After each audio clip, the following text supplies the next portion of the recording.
Hey everyone, and welcome back to my channel. Today we are going to be looking at the entire history of Dragon Ball GT. I know that these days Dragon Ball GT is not really considered to be canon, but I think that based on how Dragon Ball Super has developed, I honestly, and I know this is controversial, but I honestly do think Dragon Ball GT, to me, was more fun to watch and was also more entertaining to watch. So, I was even thinking that I would go back and rewatch GT. I haven't watched it probably in maybe, it's got to be at least 10 years.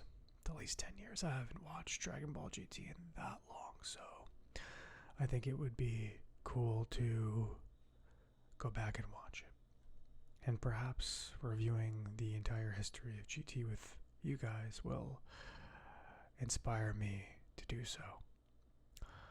But with that being said, let's dive into the series, starting with the Black Star Dragon Ball Saga.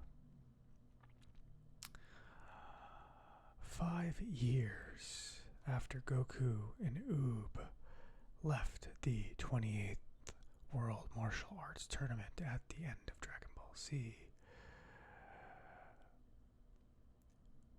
they fight in the depths of the lookout and damage it in the process. Meanwhile, as they're fighting, 3 robots sneak their way into the lookout. The robots are being controlled by none other than Emperor Pilaf and his lackeys, Mai and Shu, who have now become much older since their original appearance in Dragon Ball. The 3 have come to the lookout to find the Black Star Dragon Balls, an alternative set of Dragon Balls that were created by the nameless Namekian before he separated into Kami and Piccolo. However, these balls have been hidden away due to their dangerous nature. While the 3 discuss the nature of the Dragon Balls and gathering them so they can summon Shenron, Goku and Oob exit from the depths of the lookout, revealing that Oob has officially finished his training. After the 2 are fully healed, Oob bids Goku, Dende, and Mr. Popo farewell and leaves. As he goes back to his village, Goku grabs a bite to eat and is on the verge of following Oob out of the lookout as he is about to leave to return home, and telling Dende and Mr. Popo that he has not been home for many, many years and believes that Chi-Chi is going to be mad at him for being gone so long, when all of a sudden he sees a mysterious light that is coming from Emperor Pilaf as he activates the Black Star Dragon Balls, calling forth ultimate Shenron for his wish. However, before Pilaf can make his wish to take over the world, Goku walks in on them in the middle of the summoning. Pilaf orders Mai and Shu to attack Goku with a pair of rocket launchers, but Goku easily halts the missiles in midair without setting them off, and he tells the gang that they'll never change. This causes Emperor Pilaf to get mad, and he blurts out that he wishes Goku was a child again. unaware that the Red Dragon is listening. The Red Dragon overhears the accidental wish and then grants it, as Goku is magically lifted into the air and put into a gold bubble. His body and clothes begin to shrink, turning Goku back into a 12-year-old child, much to Pilaf's horror. King Kai hears that someone has made a wish upon the Black Star Dragon Balls and tells Goku that the only way he can return to normal is to use the Black Star Dragon Balls and summon Ultimate Shenron. But Goku says that he actually likes being a kid again and heads back home, ignoring Mr. Popo's warnings about the Black Star Dragon Balls being scattered across the entire universe after a wish is made. Of course, Goku doesn't care. Goku's basically a child in a grown man's body, so being a child in a child's body does fit Goku in the end. Goku runs into his granddaughter, Pan, as she is stopping a bank robbery, although she does not seem to recognize him. Not until a visiting Master Roshi points him out does she realize who the boy is. Later, Goku breaks the news of his de-aging to a stunned and devastated Chi-Chi, Gohan, and Videl. However, things get worse when King Kai brings news that when a wish is granted using the Black Star Dragon Balls, the planet that the balls were used on eventually explodes within 1 year's time due to the huge amount of energy needed to grant the wish. Making matters more dire is that the Black Star Dragon Balls are spread across the entire universe rather than on a single planet. The only way to save Earth from complete destruction is to find all the Black Star Dragon Balls and bring them back before the year is over. Soon, Bulma goes to work on a spaceship while Goku, who recruits Trunks and Goten with the help of Vegeta, prepares for their journey. On the day of the launch, Trunks and Goku enter the ship, but Goten receives a call from his girlfriend Valise, and he stands outside to talk on his cell phone. Videl runs into the room telling Gohan that she can't find Pan anywhere. Inside the ship, Pan is waiting for Goku and Trunks to enter.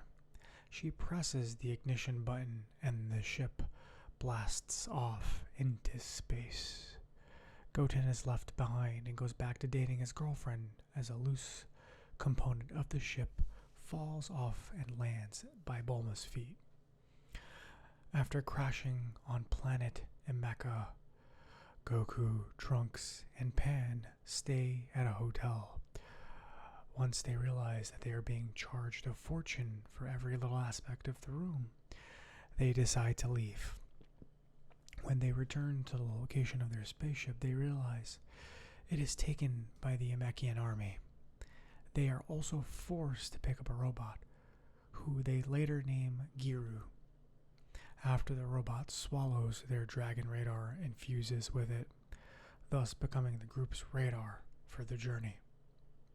With the assistance of his bodyguard, Legic, and his thugs, Sheila and Gale, the leader of the Emeka, Don Key, has made a fortune on the planet, bankrupting the rest of the population. After he tries to have Goku's ship torn apart for scraps, Goku, Pan, and Trunks try to save their ship. After coming across Emeka's forces to retrieve the ship, they are labeled as criminals and are posted in the wanted ads across the city. When they realize that the citizens of Mecha are extremely poor and are living in poverty, Goku decides to return to Don Key's castle and step up to the greedy Lord Don Key. And after Goku, Pan, and Trunks attack Don Key's mansion compound and easily defeat Sheila and Gale, Don Key is forced to unleash a few traps. These prove to be insufficient, and Legic appears behind the three meddlers. Legic unveils a few attacks against Goku, including expanding chains and razor-sharp dual blades, which he magically summons. Even after posing to be a formidable foe and revealing to Goku that he is well aware of Goku's Saiyan ancestry, Legic is still toppled by Goku's attack. Admiring Goku's skill, Legic decides not to struggle against him. Don Key then commands Legic to get up and defeat them, but Legic decides to kick him aside instead.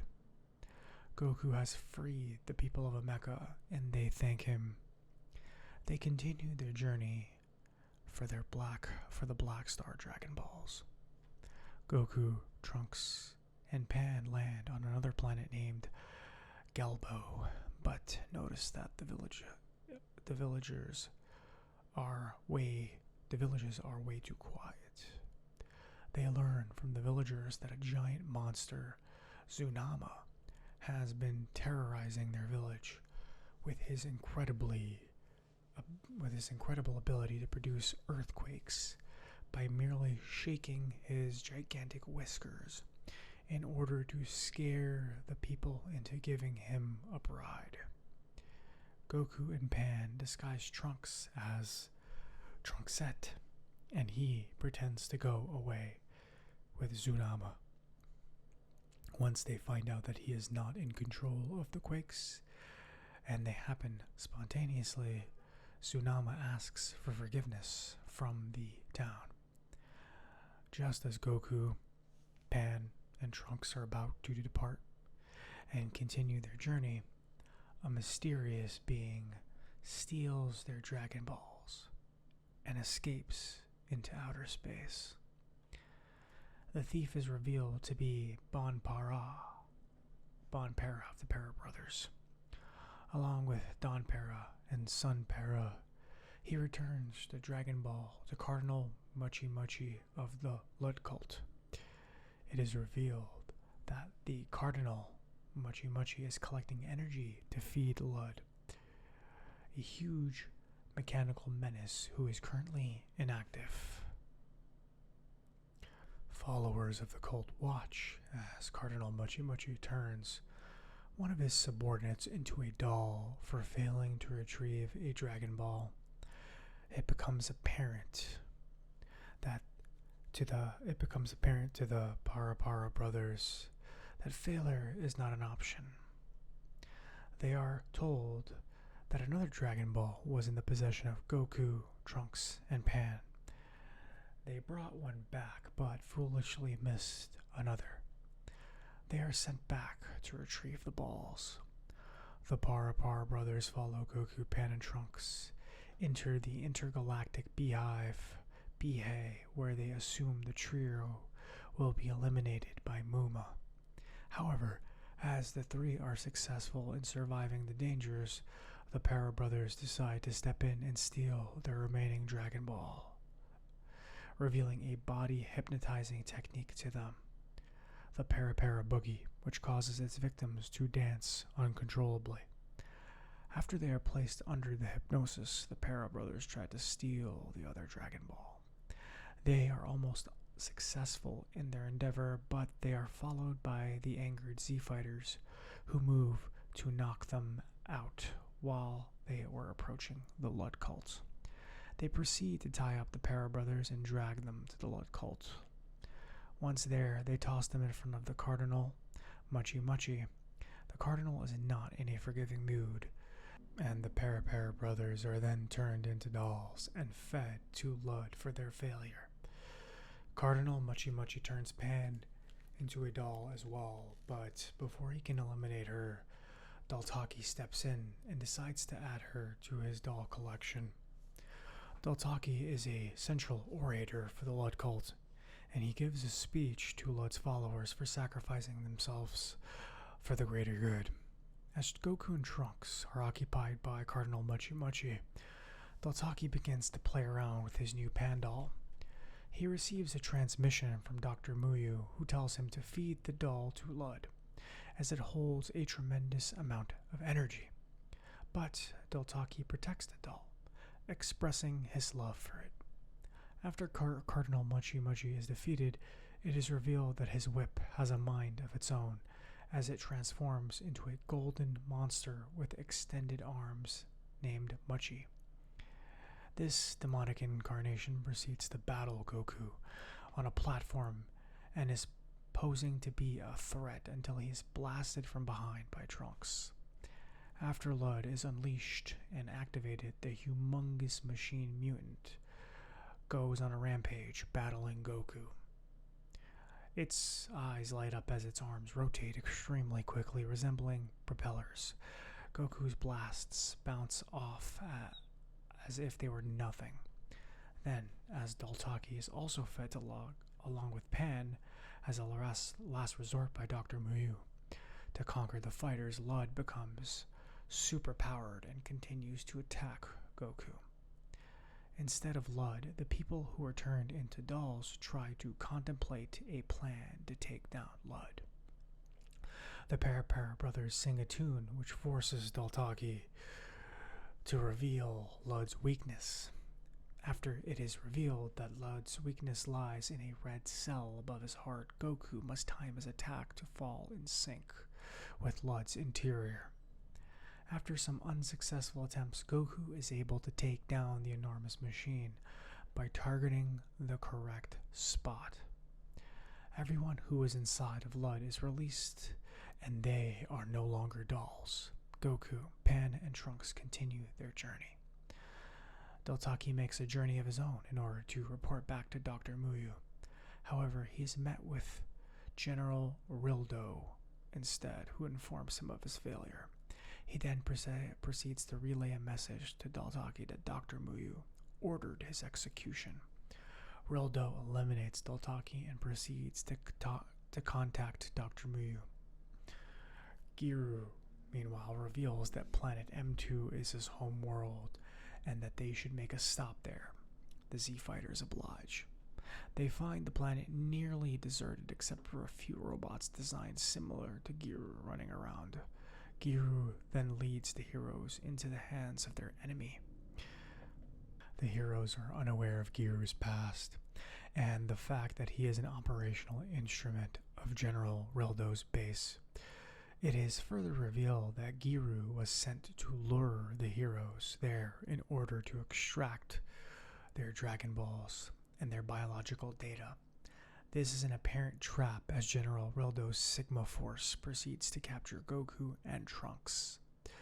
The Sigma Force includes the robot units of Commander Nezi, Ribbit, Knot, and Bizu. The Sigma Force robot elites led by Commander Nezi take Pan away in order to use her as a guinea pig in their operations. Goku and Trunks are attacked by Bizu, one of the Sigma Force. Bizu proceeds to absorb them into his construct as they try their best to combat the robot. The story picks up where the Black Star Dragon Ball Saga had left off, with Goku and Trunks captured. Pan decides to infiltrate the machine mutant base. She manages to get close without being detected, but then tons of robots show up. In order to avoid being captured, Pan is forced to disguise herself as a robot. Meanwhile, the robots are scanning the bodies of Goku and Trunks, who are asleep in capsule chambers. They are trying to determine their strength when General Rildo comes in. He realizes that Pan is not there and orders a group of robots to find her.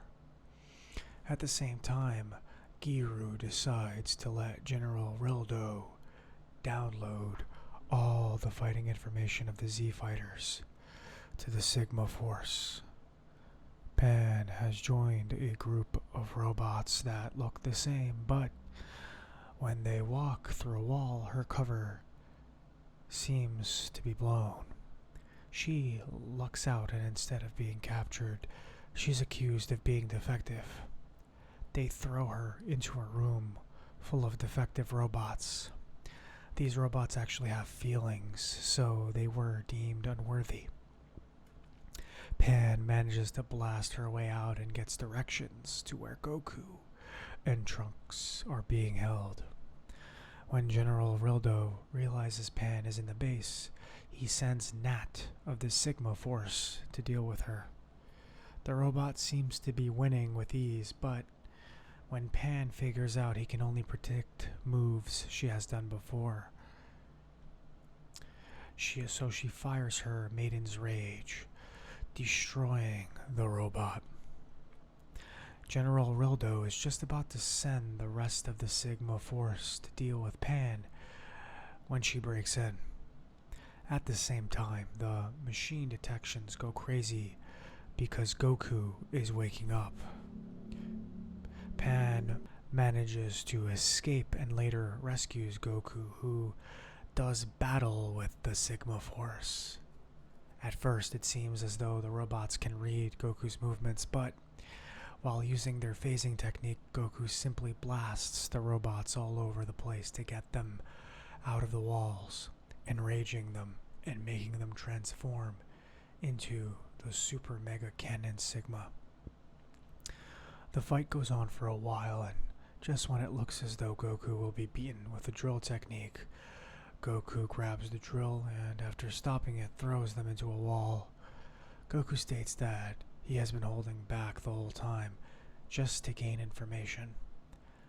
Goku finishes the fight with a combination of punches and kicks, followed by a Kamehameha that fries the robots.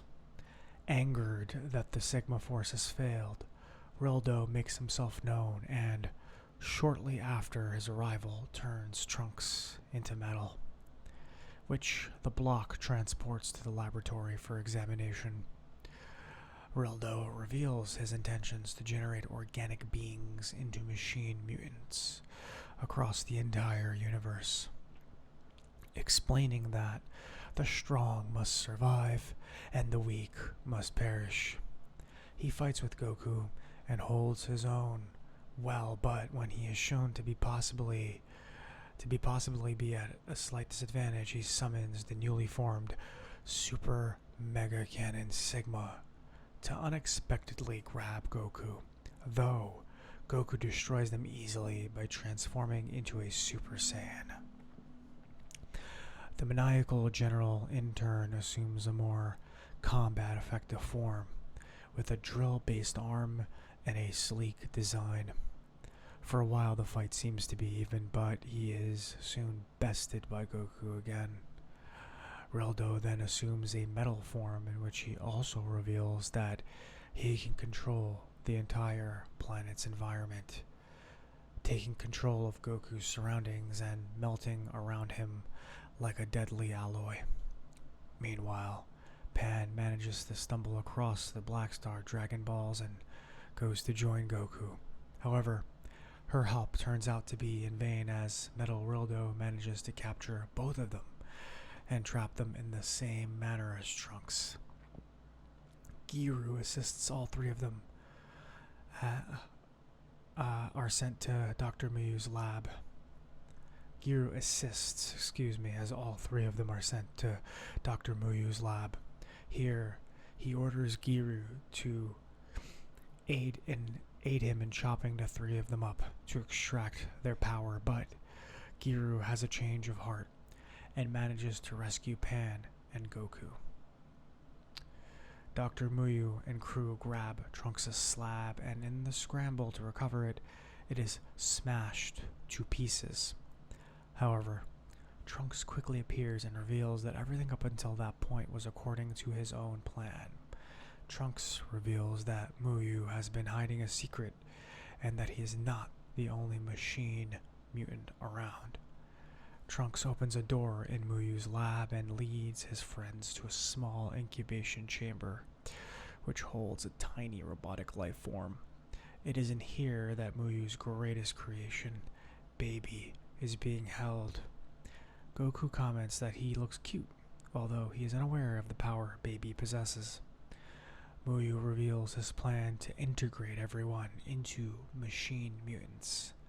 Baby then awakens from his water-induced sleep and breaks free from his containment chamber after being alerted to the Saiyan's presence. The small, beady-eyed Baby attacks the intruders.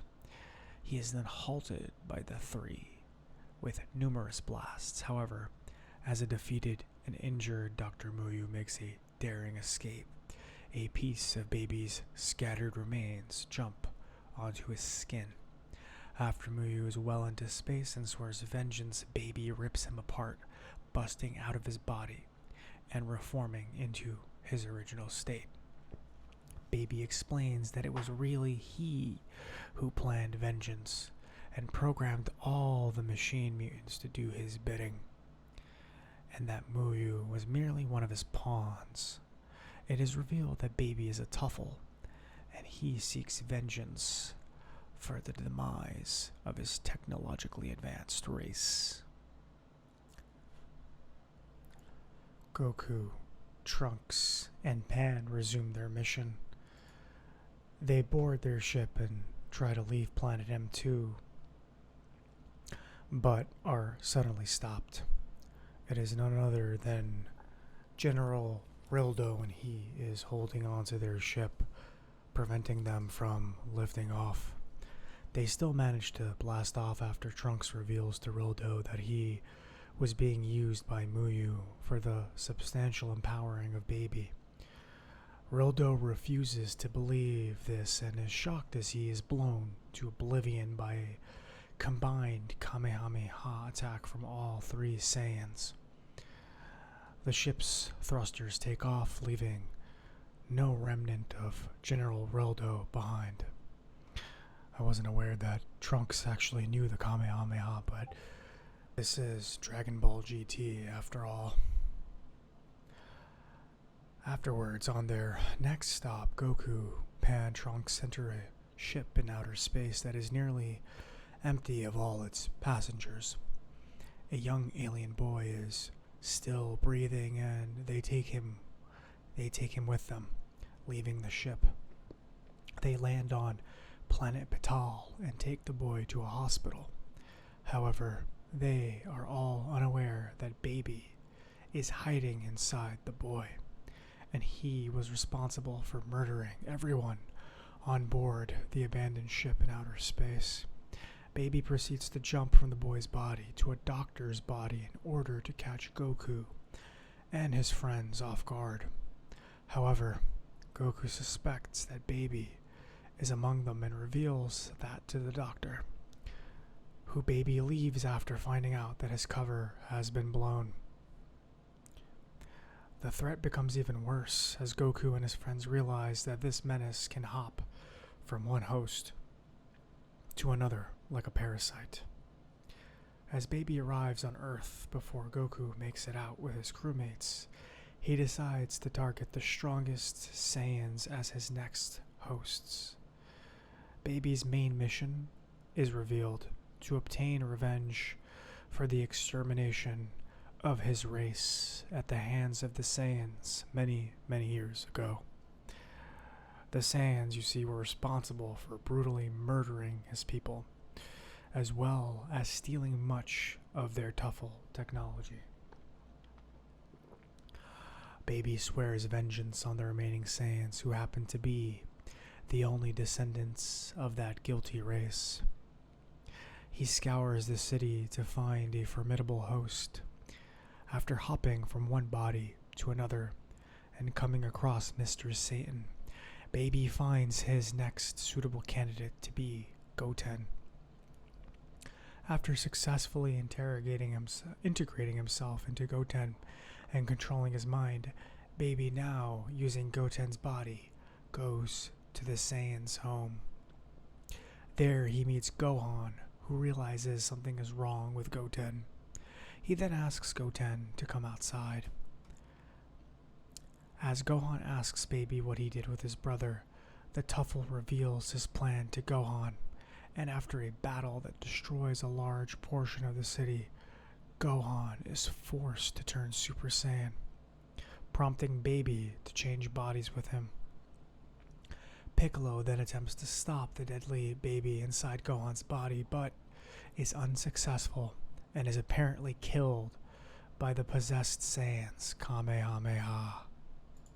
Baby then proceeds to his real target, Vegeta.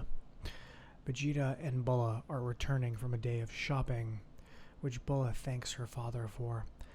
The demented baby then arrives in Gohan's body, seeking vengeance. He proceeds to fire at Vegeta and Bulla. Much of Bulla's shopping is destroyed, which infuriates her. Vegeta tells Bulla to get to safety as he is intrigued by his opponent. Baby reveals to him that he is a Tuffle, and he has returned to exact vengeance because of all the evil that was done to his race by the primate-like Saiyans. Vegeta mocks his very existence and doubts his ability to survive against the Saiyan elite, much less carry out his vengeance. Baby proves otherwise as he puts Gohan's body to good use against Vegeta, claiming that Gohan's training should be sufficient. After things start to get serious between the possessed Gohan and Vegeta, Vegeta increases his effort and overpowers Gohan in an energy wave struggle. The possessed Goten then shows up and attacks Vegeta from behind, managing to cut his skin despite Vegeta deflecting the surprise ki blast. Vegeta is surrounded by the possessed brothers and is cut by some ki attacks, which eventually prompts Vegeta to put an end to the fight by powering up. His victory over Gohan and Goten is short-lived, however, as Baby transforms to his body. Vegeta has survived the attack between the possessed Gohan and Goten, but Baby manages to get the upper hand and jumps directly into Vegeta's mind, controlling him further. Vegeta struggles to maintain control over his body, but fails against Baby's powerful manipulation and parasitic nature as he transforms into Baby Vegeta. Baby makes Vegeta his permanent host, vowing to turn the entire universe into Tuffle parasites and kill Goku.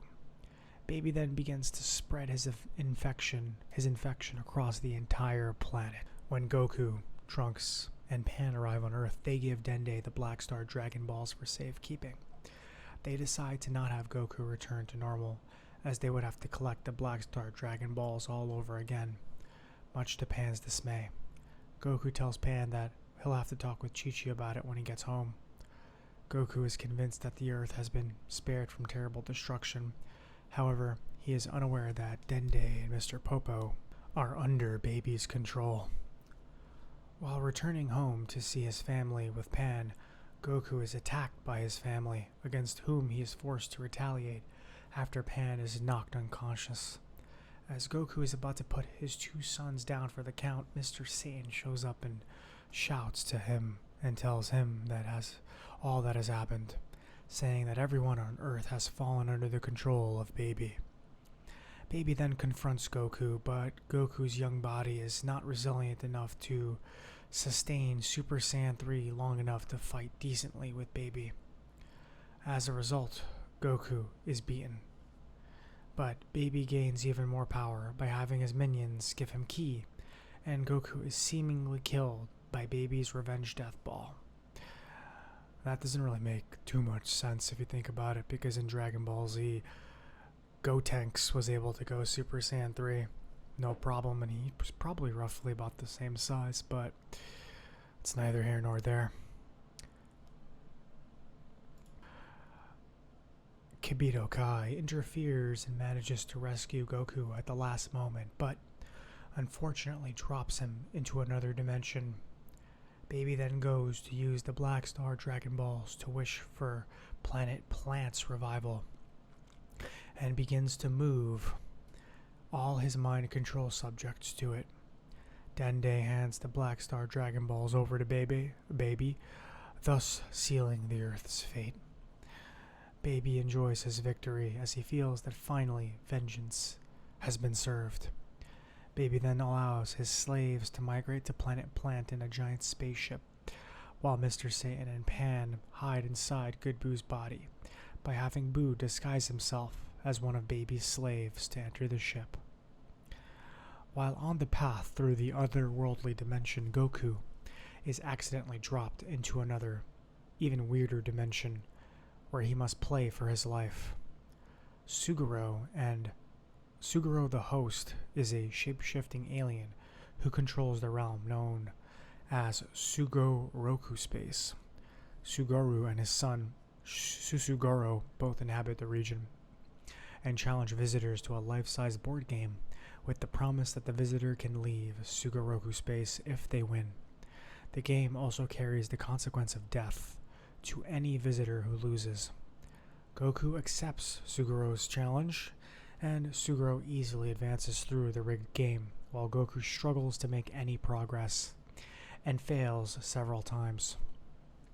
Shortly before Suguro wins the game, Goku discovers the duo's deception and accuses the two of cheating. At that instant, the caretakers express outrage over Suguro's tampering with fate and begin shaking apart the entire area. Despite almost losing the game to Suguro's cheating, Goku opts to help the alien and his son escape, yanking them along as the platforms become unstable. Goku finally breaks through the barrier between Sugoroku Space and the universe with a powerful Kamehameha. After a narrow escape, Goku brings them along and they are transported to safety on the sacred world of the Kai by Kibito Kai. There, they also meet up with Old Kai, who devises a plan to grow Goku's tail back by having Goku exercise on an unusual machine so he can gain additional power, to which Goku agrees with.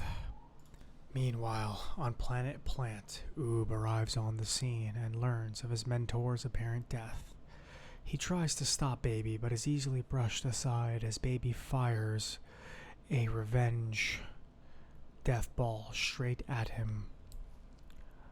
However, after bidding farewell to Mr. Satan and Pan, Boo sacrifices himself to save Oob. Boo's spirit then tells Oob that they are both the same being and that it is time for them to become one again. The pieces of Boo's body merge with Oob, and Oob is given a tremendous boost of power. Meanwhile, on the sacred world of the Kai, the process of growing Goku's tail is sped up once Goku realizes Pan is in trouble. The Kais use huge pliers to try and yank out Goku's tail, and it is finally regenerated as Kibito Kai takes Goku to Planet Plant. In the meantime, the newly christened Maj Oob arrives and challenges Baby to another battle. He fires his transfiguration beam at Baby, who easily deflects the blast, sending it right back at Majoob and turning him into chocolate. Baby proceeds to gobble him up and declares that no one will be able to stop him. Later, Goku heads to Planet Plant to confront Baby again, as Baby discovers that Goku is still alive and he now has a tail. Goku tests out his new powers by transforming into Super Saiyan 3 again. Despite the power of his maximum Super Saiyan 3 level, he still cannot evenly match Baby, and as a result, he falls out of Super Saiyan 3 and is defeated.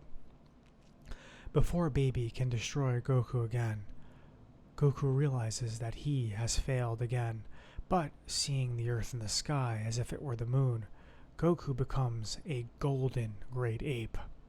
However, he goes on a wild rampage since he cannot control himself in that form. Not until Pan confronts him and pours her heart out to him does Goku unlock his newest transformation, Super Saiyan 4. Goku's body metamorphs into a long, black-haired, red-furred, red-tailed, adult-sized warrior, as he tells Pan and Mr. Satan that he will stop Baby and restore everything to normal before going to confront him again with his new power. Goku begins to pound on Baby, and that sounds wrong, and almost defeats him, but the villain receives assistance from the truffle-eyed Bulma when she creates a Blutz wave generator, which allows Baby to absorb Blutz waves and increases his power to that of a golden great ape. As a result, golden great ape Baby does not lose any of his sanity and is still a keen fighter while assuming his tremendously huge body. Baby and Goku are now more evenly matched, but due to Baby's temper, he begins to fire ki blasts on his own people. Goku eventually decides to shoot his newly acquired 10 times Kamehameha. The attack has no effect on Baby, allowing the foe to get a shot of his super Gallic gun on Goku. But as Baby's guard drops, the 10 times Kamehameha's delayed effect kicks in as planned, and Baby is hurt in turn. Goku and Baby then deal each other a double knockout. Meanwhile, Old Kai finds a way to get rid of the infection that has spread using the sacred water in Kami's lookout. He sends Kibito Kai to fetch it. Kibito Kai frees Dende and Mr. Popo at the lookout using the water, and then proceeds to free Trunks, Goten, and Gohan. As a result, Gohan and the others show up on the scene to aid Goku in his conflict against Baby. However, Goku knows that neither Gohan nor Goten and Trunks' fused counterpart Gotenks would be strong enough to take down Baby. Thus, they all decide to give him their power. Majub erupts from inside of Baby's stomach, creating tremendous pain for Baby, while the freed Saiyans take their shot at giving Goku all their powers, along with Pan, who joins in as well. Just as Baby spits out Majub, Goku finishes collecting the necessary power to restore his body to full strength. A few attacks later, Goku is shown to have gained the upper hand on Baby again. Baby tries one last time to destroy Goku with his Revenge Death Ball, but Goku is able to get rid of the attack by absorbing it and is able to topple the giant.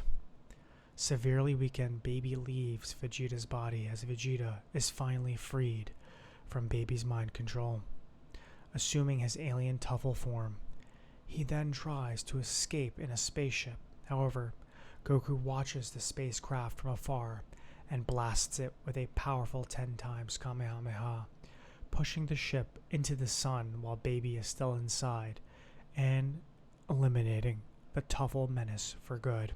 While everyone is freed from Baby's control, the second wish on the Black Star Dragon Balls caused the countdown to Earth's destruction to speed up. No matter what Goku does, the explosion of the planet cannot be prevented. Their space travel was in vain, and as a result, Vegeta comes up with a plan to move everyone from Earth to planet Plant. With the help of his family, friends, and the Kais, they manage to pull it off, with Goku using his Super Saiyan 4 form to teleport the entire population of Earth to planet Plant. A young boy is accidentally left behind, and Goku tries to bring him on board as a vessel, but he runs out of energy just as the Earth is about to explode. Just as Goku has lost all hope, Piccolo arrives beside him and gives him the necessary energy he needs to safely go back to the departed ship in outer space.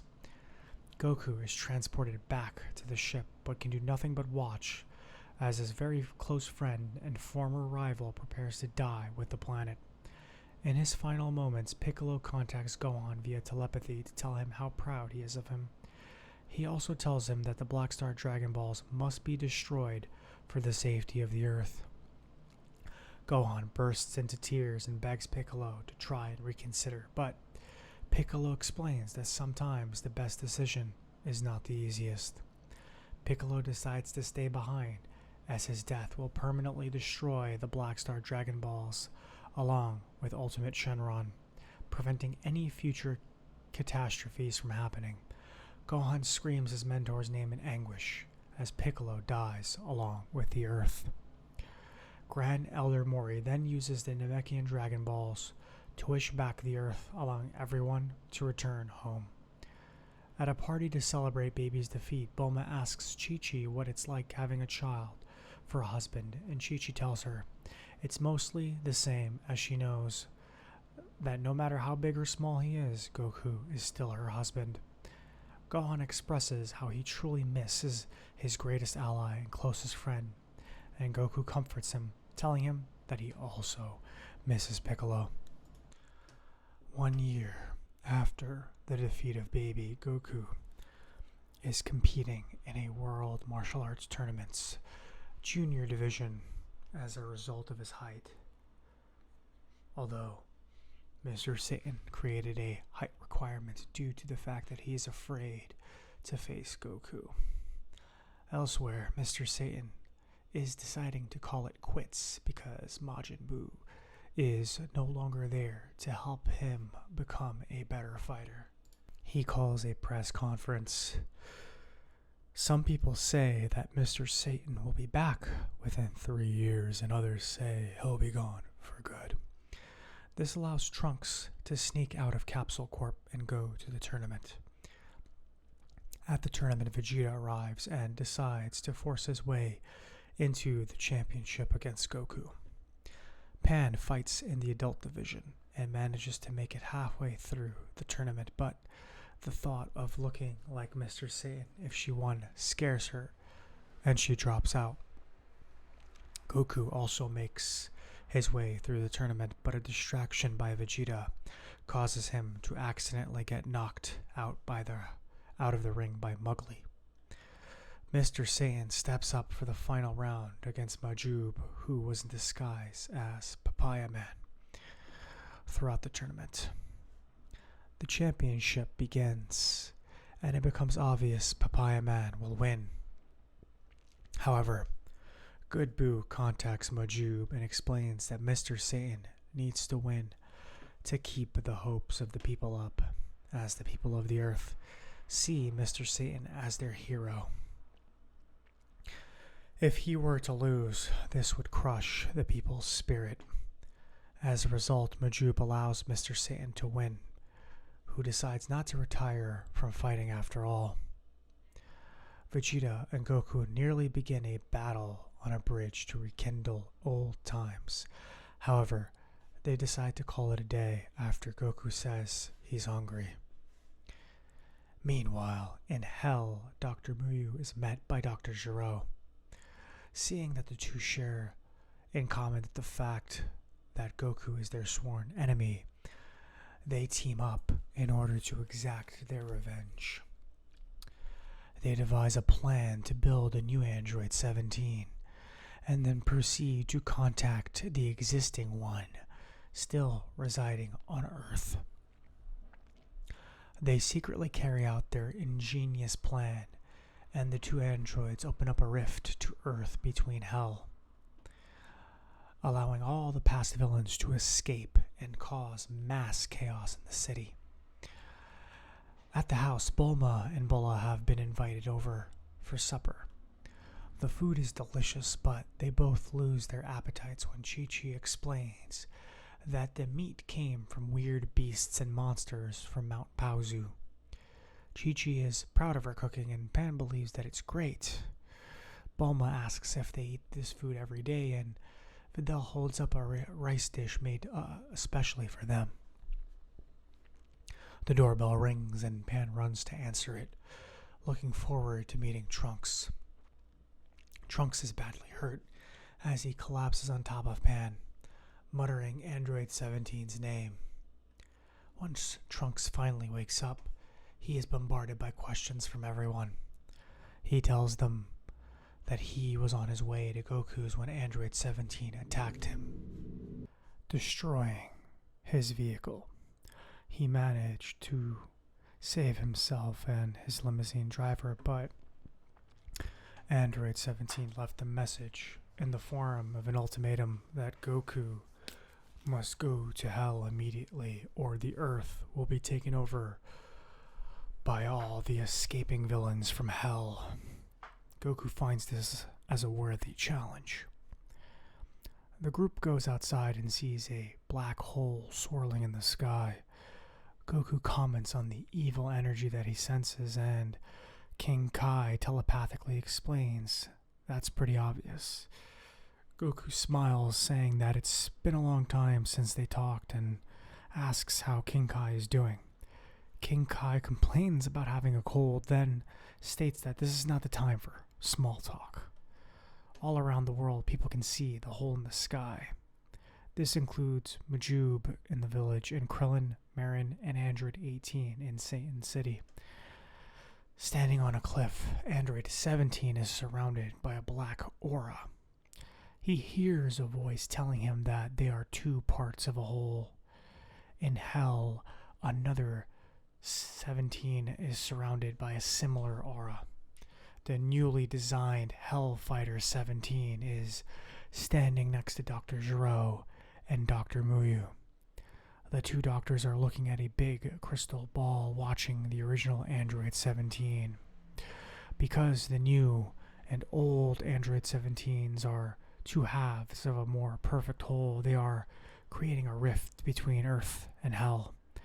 Hellfighter 17 powers up, forcing Android 17 to do the same. Their energies meet in the middle, and the hole in the sky grows. People panic, and mass chaos erupts in the city. Crooks show themselves, and people start looting each other. Meanwhile, Goten is on a date with Felice, and he holds her protectively. One of the looters gets tripped by Vegeta and tries to punch out the Saiyan Prince. The mayor of the city goes on TV to urge people to try and calm down. In his mansion, meanwhile, Mr. Saiyan is packing up his trophies and preparing to run away. The freeways leading from Saiyan City are jammed up, and people are getting angry and annoyed. Android 17 is reveling in all the power that he's receiving from Hell. A news report shows all the past enemies flying around and destroying the city. The onslaught of the villain invasion includes Nappa, Zarbon, Dodoria, Raccoon Golo, King Cold, Jace, Babidi, Pui Pui, Yakon, Kui, Android 19, Apul, Cooler, Raditz. I don't remember Raditz being there, but I guess Raditz was there. Major Metallotron, General Rildo, Staff Officer Black, General Blue, Captain Yellow, Cybermen, and numerous others. Goku looks forward to fighting the villains all over again to test his might, and Chi-Chi supports him in this decision. Cooler wasn't even like canon, technically speaking, so I don't know why he's here, but I guess GT is barely canon in of itself. Anyway, Pan looks forward for her opportunity to join in. Bulma wonders about their enthusiasm. Goku flies to the realm, opening leading to Hell all alone, while everyone else watches. Once there, he immediately meets up with the two mad scientists and their newly designed android. However, they escape through the portal and it closes behind them, sealing Goku in Hell. As if that weren't enough treachery on their behalf, two of Goku's most powerful and deadliest enemies from the past, Frieza and Cell, have been waiting in Hell to exact their vengeance on Goku. Back on Earth, Gohan, Goten, Trunks, Oob, Vegeta, and Pan are easily dealing with their past adversaries. Majub, Goten, and Trunks eliminate a few Cybermen. Pan manages to decimate some of the most powerful Red Ribbon Army members by slamming through them mercilessly, including General Blue, Captain Yellow, and Major Metallotron. Pui Pui is on a rampage in the city until Goten shows up and eradicates him. Yakon steps up from behind, but Trunks exterminates him as well. Android 19 continues his onslaught until Goten and Trunks form a dual attack, which make 19 explode, and his head rolls on the ground. Nappa steps up in the middle of the city and raises his finger, swiftly obliterating the entire area around him. Just then, Vegeta appears behind him and declares that he should run away while he has the chance. Nappa, still angry over Vegeta's betrayal all those years ago, attacks the Saiyan with enormous rage. This results in Vegeta eradicating him with a quick, ruthless blast. Dr. Gero and Dr. Muyu arrive to mock Vegeta furthermore. Vegeta isn't one to back down, so he accepts any challenge thrown his way. Meanwhile, Gohan is facing a powerful General Rildo. The machine mutant quickly unleashes a deadly attack which freezes Gohan's arm in some form of metallic alloy. This leaves Gohan with a weakness as Rildo continues to unleash one devastating attack after another.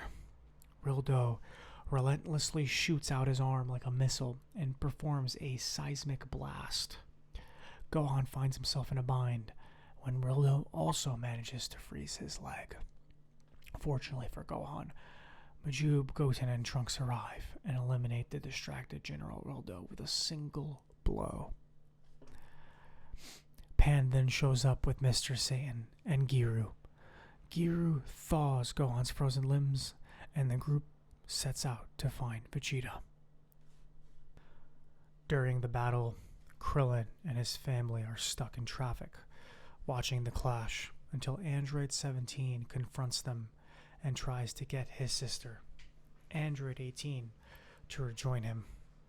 After Krillin intervenes and gets his say in on the matter, 17 blasts Krillin to death, exterminating him without a second thought.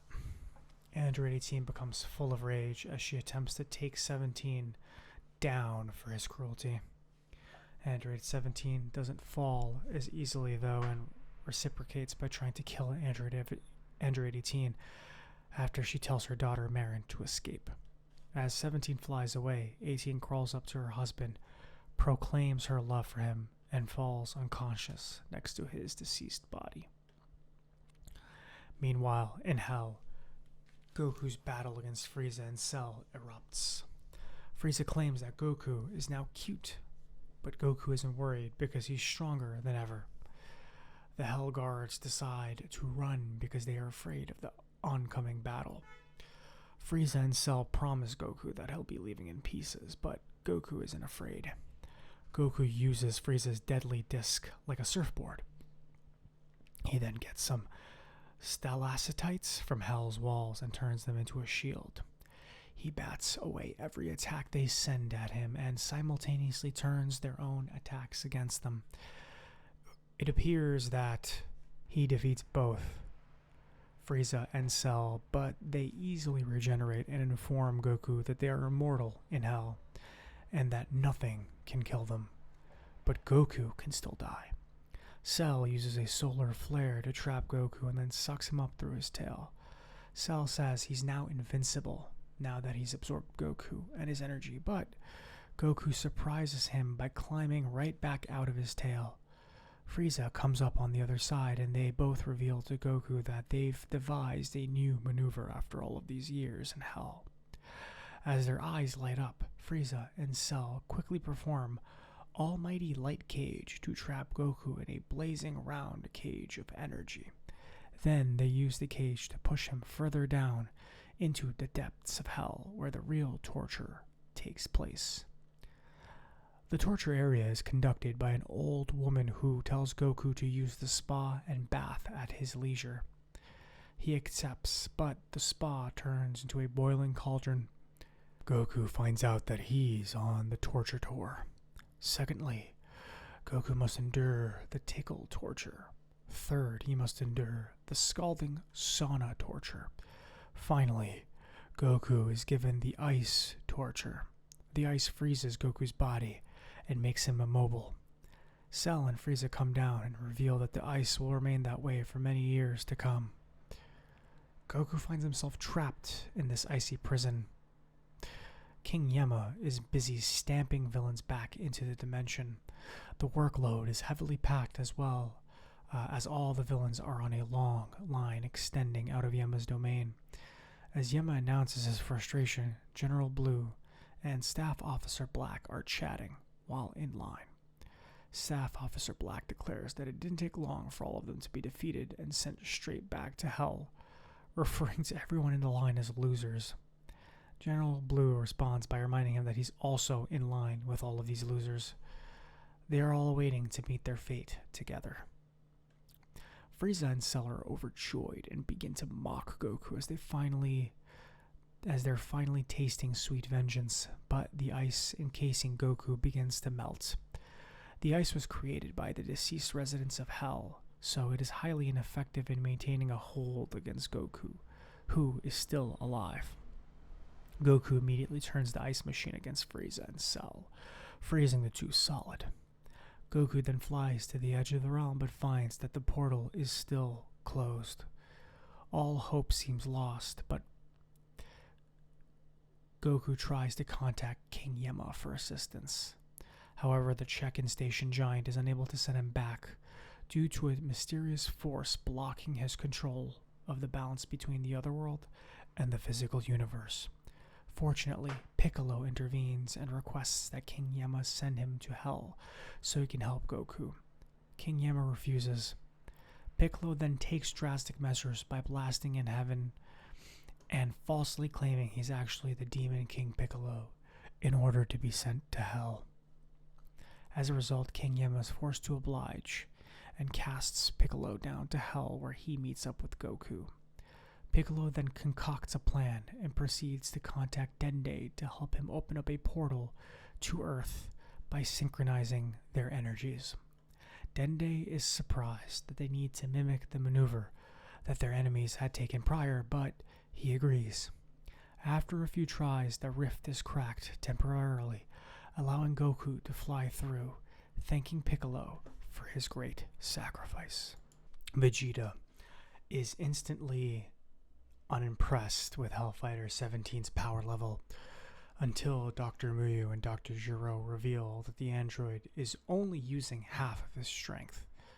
Followed closely by the Z-Fighters, the original Android 17 arrives and the two merge into Super 17, a cyborg unit deadlier than anything the Z-Fighters have ever faced before.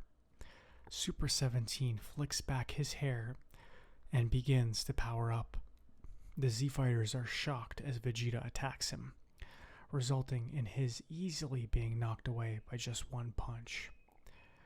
Vegeta goes Super Saiyan once more to try and show Super 17 why he should fear a Saiyan, but Super 17 just turns Vegeta's own power against him.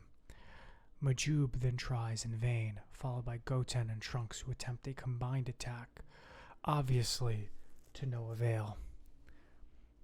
Gohan then tries a Kamehameha, which does absolutely nothing to the sleek android. Dr. Gero then tells Super 17 to demonstrate his true power, which leads him to strike down every Z fighter again, using only a single hit. Pan can't stand watching the others get beat up, so she decides to get involved, but then Dr. Gero decides to end the show. Super 17 causes Vegeta to get paralyzed, but once Dr. Muyu mentions that Goku is stronger, it causes Vegeta to go berserk. The Saiyans then assume their Super Saiyan transformations, but Super 17 releases a flash bomber, weakening them enough to cause them to revert back to their normal forms. Vegeta releases a final shine attack against Super 17, but the energy from the technique is absorbed and released upon the others. They are all ruthlessly beaten while Dr. Gero and Dr. Muyu watch and laugh.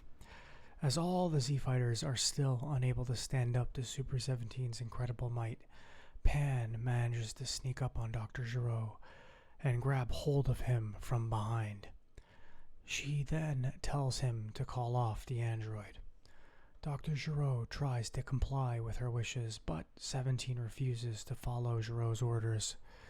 Gero becomes annoyed as Pan tightens her grip on his neck. He can't shake her loose and becomes frustrated. Dr. Muyu reveals that he had reprogrammed Super 17 to only obey him. Gero finds this unbelievable as Super 17 betrays him once more, firing a blast directly at him and causing Pan to barely dodge the blast as Gero is eliminated. His programmer's wish quickly satisfied, 17 then turns back to annihilating the already battle-worn Z fighters. Vegeta gets up and is about to fight again when Goku arrives in the brink of time to save Vegeta from one of Super 17's energy blasts. Goku has arrived from Hell to take on 17 using his Super Saiyan form to do battle. Dr. Muyu isn't worried because he's confident that 17 is more than a match for Goku. Goku decides to prove him wrong. Pan is very weak and Mr. Saiyan begins to blame himself for her condition. He gets so mad that he blurts out that Goku will have to deal with him if he doesn't do something about it. Super 17 counters with his Super Flash Bomber, so Goku tries to use his instant transmission, but 17 detects his movements in the air and counters with a laser blast. Meanwhile, Dr. Muyu celebrates the strength that 17 has, but Goku reveals he still has a surprise in store. Goku repeatedly fires more energy blasts at him, not knowing that he is actually getting 17 stronger. Any blasts that hit Super 17 are absorbed into his essence, making him buff and deadlier as he feeds off the energy. Goku is unaware of this and continues to charge Super 17 using a Kamehameha. And once again, Super 17 comes out unharmed and even more powerful as a result. Super 17's body is charging further and Goku assumes he's close to being victorious. 17 bursts out and uses a direct attack on Goku. This sends Goku flying away and begins to cause the Earth's shape to become altered. Dr. Muyu then calls Goku out so he can continue the battle with 17.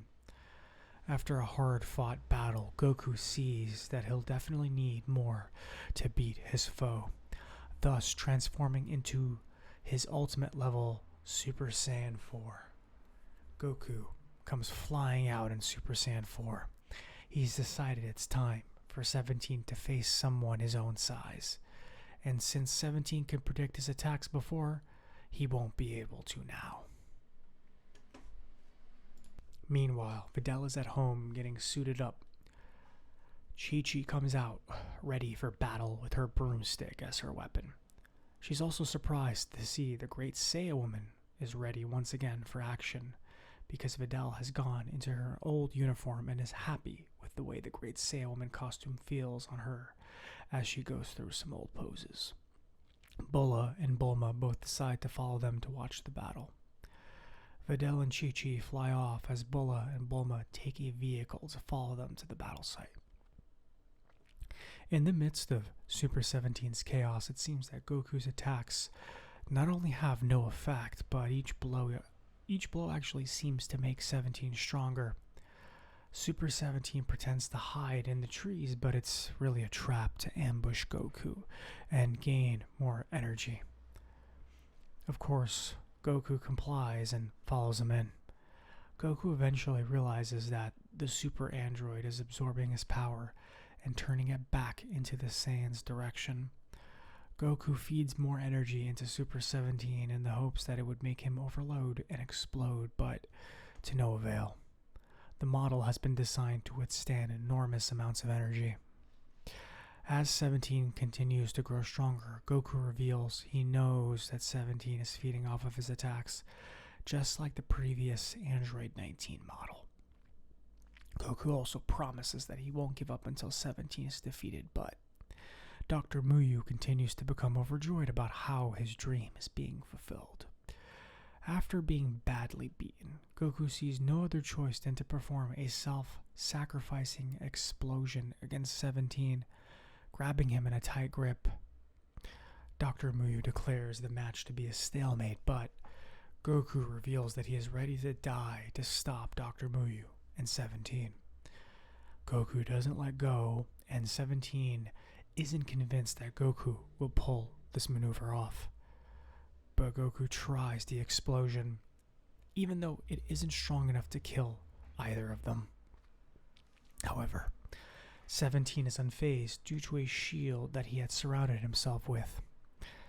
The only visible effect is a huge tear in the earth and a substantially weakened Goku, who has digressed back to his normal child form. As Videl is carrying Chi-Chi to the battle scene, Chi-Chi is afraid of how high they are, complaining the whole way there. They're being followed by Bulma and Bulma. Meanwhile, Vegeta continues to watch the battle as 17 emerges from the water. He reveals that he had shielded himself and that saved Goku as well. Now he's ready to kill Goku, but he's halted as Android 18 shows up, ready to avenge her murdered husband, Krillin. She yells at 17 for being so weak and pathetic to be controlled by someone, and that the Android 17 that she knew wasn't a cold-blooded killer. Android 18 says that if Super 17 fires, then she will be forced to detonate the bomb inside her. Although she's lying because the bomb was removed after the Cell game Saga. She clearly uses this assertion in order to trick Super 17. She also mentions that Android 17 has changed, and she will never forgive him. This strikes a chord within Super 17 as Dr. Muyu continues to spout orders at him. 17 turns his attention to Muyu and destroys the Doctor with his shocking death ball in order to prove that he controls his own decisions, before going back to Goku and 18. 18 then proceeds to attack Super 17 with multiple energy blasts simultaneously, but 17 continues to absorb them, growing even more powerful. However, his absorption technique leaves him wide open for a full force attack. This allows Goku to finish 17 off with his Super Dragon Fist, avenging Krillin. But Goku knows that the slam isn't enough, so he relentlessly tops it off with 3 more Kamehameha blasts right through 17's already damaged mechanism, completely terminating him. As 17 malfunctions and erupts, Goku declares that he's avenged Krillin. After the battle, Goku comforts the battle-ravaged Android 18, commenting that her brother seemed to actually help them defeat his super android self, as there was a mental, emotional, and internal struggle going on within Super 17. However, Goku and Android 18 accept that he did have some control, otherwise he would have killed Android 18. Videl flies up to them while carrying Chi-Chi, and they demand to know where the villains are. Goku says that he's already won, and they congratulate him. Bulma and Bulma arrive in their vehicle, and Bulma describes the damage they'd seen in the city caused by all the villains who escaped from Hell. They decide to collect the Dragon Balls and wish for all of the cities to be restored, as well as to wish for Krillin to be restored to life, back to life. Pan evidently recovers and is fully healed as Trunks repairs the Dragon Radar in Giru. Goku, Pan, and Trunks use him to gather up all the Dragon Balls. Pan is full of dismay as she sees that there are cracks in the Dragon Balls. Soon, all 7 Dragon Balls are placed on the ground in front of Capsule Corp, and Goku, Gohan, Goten, Bulma, Trunks, Chi-Chi, Videl, and Pan wonder if Shenron is going to be alright. The balls all make the occasional humming sound, but this time, it's more of a sick-sounding tune. Goku calls for Shenron to come forth, but nothing happens. Goku asks if he's got the words wrong, but Bulma comments that since they are not on Namek, the problem has nothing to do with speech or needing to speak Namekian. Goku tries again, and the skies begin to darken, and red lightning shreds the clouds.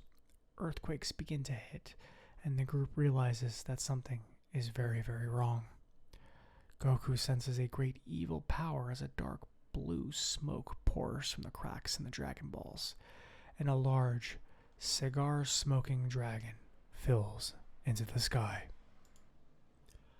An insidious, black smoke issues forth from the Dragon Balls, and from it emerges the Black Smoke Shenron. Old Kai and Kibito Kai urgently explain to a stunned Goku that an overuse of the Dragon Balls over so many years has caused a buildup of negative energy to accumulate within them and disrupt their balance.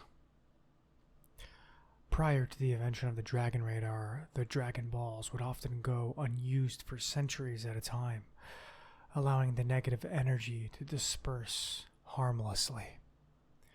The stress of using the Dragon Balls yet again has caused the negative energy to at last erupt all at once and coalesce into a dragon of darkness who cares nothing for granting wishes. Instead, he ingests the Dragon Balls and in a swirling storm of wind and smoke divides their incredible power and splits off into 7 separate entities. These shadow dragons, each in possession of a Dragon Ball, promptly scatter across the earth and cause a haze of negative energy to envelop the atmosphere, leaving Goku and the others to ponder over what they should do, feeling responsible for the exploitation of the Dragon Balls over the years. Goku resolves to chase down each of the shadow dragons and recover the mystical orbs, thus restoring Shenron to his rightful place. Pan comes along against Goku's better judgment, and with Giru's help they begin the hunt. The portly, pollution-spewing haze Shenron is the first dragon the heroes meet, using his poisonous powers to sap Pan and Goku of their energy, but thanks to Giru, who is unaffected by the pollution, the heroes blow him away and purify the lake he tainted. The diminutive Rage Shenron nearly beats the duo with his electric slime, but a convenient rainstorm shorts out his powers and leaves him easy prey for Goku's Kamehameha. Oceanus Shenron proves troublesome with her beautiful disguise and deadly wind powers, but Pan figures out the villain's weakness and helps her grandfather turn the tide. The burrowing, brutal Naturon Shenron is the greatest challenge yet, especially when he hijacks Pan's body as both power boost and hostage. Luckily, a clever trick allows Goku to retrieve his granddaughter, leaving Naturon in a puny form that is destroyed with ease. The true challenge begins when Goku and Pan meet Nuova Shenron, the 4-star dragon and a master of fire. Pan wanted to fight Nuova herself, but was too overconfident for her own good and was knocked out. Goku demanded Nuova to release Pan, but much to his surprise, Nuova quietly threw her out of harm's way and spared her life. Goku is forced to transform into Super Saiyan 4, and an intense battle ensues. During the fight, Goku and Nuova Shenron develop a mutual respect for each other's skills, but before winner is decided, the Saiyan's arm is frozen solid. Nuova's brother, Ice Shenron, who damaged Giru, stole the Dragon Balls, and beat up Pan, arrives and demands that Nuova team up with him to obliterate Goku. Nuova Shenron refuses, since there is no honor in such ruthless combat, and a dismayed Ice Shenron takes matters into his own hands as he beats down his brother and fights Goku one-on-one. With underhanded tactics and his freezing abilities, the 3-star dragon manages to encase Goku in ice, but when he tells Nuova to finish Goku off, Nuova unfreezes the Saiyan instead. Thoroughly dominated by the enraged Saiyan, Ice Shenron surrenders and begs for his life, only to make a final attack that leaves Goku completely blind. Despite his handicap, Goku is still too much for Ice Shenron to handle, utterly destroying him with Dragon Fist.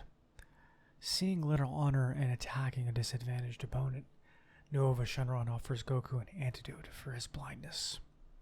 only to be killed instantly by Sin Shenron, who carries the one-star Dragon Ball. Having disposed of his brother and destroyed the antidote, Sin immediately engages Goku in battle. Blind and weary, Goku is beaten to within an inch of his life by the most powerful of all the Shadow Dragons, losing his Super Saiyan 4 form and falling unconscious towards a stone sword. Goku is rescued by his family and friends, who offer their help.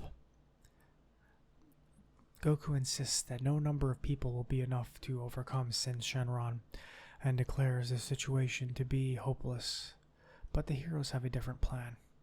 Rather than fight together, Gohan, Goten, and Trunks plan to lend every last ounce of their combined Saiyan energy to Goku, restoring his strength. Maju barely manages to hold Sin Shenron off long enough for this to be accomplished, and the result is a full-power Super Saiyan 4 Goku, who is far superior to his opponent despite being blind. Goku thoroughly demonstrates his advantage before blasting Sin away with his strongest Kamehameha. But the Shadow Dragon clings to life, ready to reveal his trump card. By ingesting the other 6 Dragon Balls, Sin Shenron transforms into Omega Shenron, an even stronger beast with the individual powers of all 7 Shadow Dragons. Despite regaining his sight, Goku finds himself outmatched again and again, even after combining his 2 strongest attacks, and has made up his mind to sacrifice his life in a final kamikaze effort before Vegeta shows up to even the score. At Vegeta's insistence, Goku holds off his effort. With Bulma in tow, Vegeta reveals his plan to become a Super Saiyan 4. Bulma uses the Blood's Wave generator to power up Vegeta, causing him to regrow his tail, transform into a great ape, and ascend to the level of Super Saiyan 4. Even with Goku and Vegeta on equal footing and teamed together, Omega Shenron is still the superior force, leading Vegeta to suggest fusion. The collective sons of Goku and Vegeta hold off Omega Shenron long enough for the 2 rivals to fuse into the incomparable Super Saiyan 4 Gogeta. He easily outmatches Omega Shenron, even tricking the Shadow Dragon into helping him restore the damaged planet by purifying and deflecting Omega Shenron's negative karma ball. With the cloak of negative energy dispelled, Gogeta unleashes his full power against Omega, forcing the dragon to expel 6 of the Dragon Balls. Unfortunately, Gogeta spends too much of the battle toying with his enemy and defuses before he can deliver the final blow, leaving the horrified pair in the same predicament as before. Sin immediately begins restoring his power by consuming the Dragon Balls, but Goku quickly swallows the 4-star ball before the villain can get to it. Despite the handicap, the ultimate Shadow Dragon is far too strong for the weakened Super Saiyan 4 duo, leaving fusion once again as the only option. Their attempts are interrupted at every turn, however, as Omega Shenron is determined to stop the return of Gogeta. At last, the Saiyans find the chance to fuse after using the afterimage technique to throw Omega off their trail, but the fusion fails to work. The fight against the 1-star dragon has left Goku too weak to fuse, and a final attempt reverts him to his child form. With fusion impossible, Omega Shenron descends on Goku and Vegeta, confident that his victory is imminent. However, Omega pauses when Nueva Shenron emerges from Goku's forehead, purified by the latter's positive energy. The two trick Omega into an unguarded moment, allowing Nueva to use his Nova Spear. Alas, Omega evades the blow by possessing Nueva's body, destroying him and reabsorbing the final Dragon Ball in the process. Worse yet, Vegeta's energy runs out and he reverts to his normal state. At this point, the two Saiyans are absolutely powerless against the might of Omega Shenron, who renews his assault. Tiring of the one-sided battle, Omega attempts to obliterate the planet once again with his negative karma ball, but Goku leaps into the path of the attack and desperately tries to repel it. As he is slowly pushed back into the ground, he reflects on how the entire crisis was the result of overusing the Dragon Balls. He vows that the world will stop using them to solve their problems if only he can defeat Omega Shenron. His plea seems to be in vain. The ball finally detonates, leaving a massive crater and no sign of Goku. The other heroes have no time to mourn the loss, as Omega begins enveloping the Earth in negative energy, intending to spread destruction across the universe. As disasters rage across the battered planet, Vegeta gives Trunks 3 commands: to gather everyone into Bulma's spaceship and make their escape, to find a way to defeat the Shadow Dragon and not follow him as he continues his hopeless offense against Omega. Despite Vegeta's wishes, Gohan, Goten, and Trunks join the battle as well, but none of them can make any impression against this horrific embodiment of the Dragon Ball's power. The Saiyans are felled one by one, but Vegeta assures Omega that he has lost the battle despite everything. At that moment, a massive spirit bomb rises into the sky, courtesy of Goku gathering energy from everyone on Earth. Despite its size, Goku knows that it won't be enough to stop him, so he contacts King Kai with a request. As Omega unleashes a futile barrage of energy blasts on the powered-up Saiyan, the 4 Kais telepathically call on everyone in the universe to give their energy to Goku. The result is a universal spirit bomb, too massive for any evil to stand against it. And with nothing more to do, Goku hurls his attack at Omega. With a final scream of rage and fear, the ultimate Shadow Dragon is completely obliterated in a terrific blast, restoring the Dragon Balls to their normal state. With all 7 Shadow Dragons defeated, Shenron himself appears, much to the heroes' confusion, as nobody summoned him. Coiling overhead, the mighty dragon heals Goku of his wounds and explains that the Dragon Balls were never intended to be used as frequently as they have been. They were to be revered in a world where their power was unnecessary. Now that the Dragon Balls have suffered an overload of negative energy, the Eternal Dragon must separate himself from the Earth for 100 years to prevent the Dragon Balls from becoming corrupted again. Goku understands, but asks the Eternal Dragon for one last wish: to restore the Earth and her people who have borne the cost of battles that were never theirs to join. Shenron grants this wish, but asks Goku to accompany him, as he is not powerful enough to grant the wish by himself without negative effects. Entrusting Vegeta with the defense of the Earth, Goku hops on Shenron's back and flies off, telling his friends and family that they will meet again. Bulma remembers her first time meeting Goku when she was 16 years old and thinks that she is going to miss him. Shenron goes by Tien and Chaozu, training by a waterfall, followed by Yamcha and Puar, fixing a car in a desert, where they and Goku first met. Goku then makes a stop at the Kame House to see Master Roshi and an elderly Krillin who is revived by the Dragon Balls. While there, Goku and Krillin reminisce about when they were kids and tells him of the Shadow Dragons and decide to have a friendly spar for old time's sake. After Krillin wins, Goku compliments his old friend on his strength and disappears without saying a word. As a perplexed Krillin searches for Goku, Master Roshi looks up in the sky knowing Goku is leaving and tells Goku to thank Shenron for the Dragon Balls. Next, Goku stops in Hell to see Piccolo, currently defending the resident ogres from a belligerent monster. Explaining that he is leaving, Goku tells Piccolo that he is glad they met and joined forces, declaring that Piccolo has become a good friend. Goku assures the Namekian that he will get out of Hell someday. They shake hands, and Goku leaves. Meanwhile, back on an obliterated battlefield, Goku's family and friends depart to their own respective homes, with Goten and Gohan assuring Chi-Chi that Goku will be back for dinner. Pan, however, comes upon the set of clothes that Goku had been wearing before leaving with Shenron. Vegeta tells her to keep them dear to her forever before Vegeta leaves, and Pan bids farewell to Goku. Meanwhile, Goku flies through beautiful golden clouds atop Shenron's head, the Dragon Balls circling around him. He closes his eyes, allowing each of the Dragon Balls to enter his body, eventually causing Goku to disappear. This ensures that the negative energy within the balls can effectively dissipate using Goku's positive energy.